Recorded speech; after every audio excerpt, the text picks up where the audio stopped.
నిజామాబాద్ జిల్లా బోధన్ పట్టణం మండలం ఏఐబీబీఎస్ నూతన కమిటీలను బెల్లంతండాలోని సేవాలాల్ మహారాజ్ మందిరంలో ఆల్ ఇండియా బంజారా సేవా సంఘ్ బోధన్ మండలం మరియు బోధన్ పట్టణ నూతన కమిటీలను గురువారం రోజున కాట్రోత్ ముండి నాయక్ ఎలక్షన్ ఆఫీసర్ తాండాల నాయక్ కార్బారీల ఆధ్వర్యంలో ఎన్నికలు నిర్వహించి నూతన కమిటీలను ఎన్నుకోవడం జరిగింది.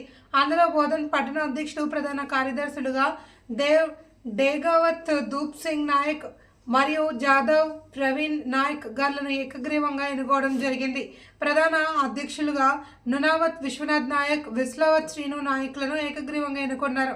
అలాగే మిగతా కమిటీలు సభ్యులను, కార్యవర్గ సభ్యులను, ఉపాధ్యక్షులను, కోశాధికారిలను ఎన్నుకోవడం జరిగింది. ఈ కార్యక్రమంలో తారాచంద్ నాయక్, గణేష్ నాయక్, సంజీవ్ నాయక్, రావి దాస్ నాయక్, విఠల్ నాయక్, కిషోర్ నాయక్, సాయికృష్ణ, వెంకటేష్, సంతోష్ నాయక్ మరియు తండావాసులు పాల్గొన్నారు. ప్రధాన కార్యదర్శి సీను, అదేవిధంగా కార్యవర్గ సభ్యులు అందరూ పాల్గొనడం జరిగింది. ఈ కార్యక్రమంలో ఆల్ ఇండియా బంజారా సేవా సమస్యలు కూడా ఎటువంటి సమస్యలు ఉండి ఆ సమస్యలో అన్ని విధాలుగా పాల్గొంటారని చెప్పేసి ఈ నూతన కమిటీ ఎన్నుకోవడం జరిగింది. జై శివ.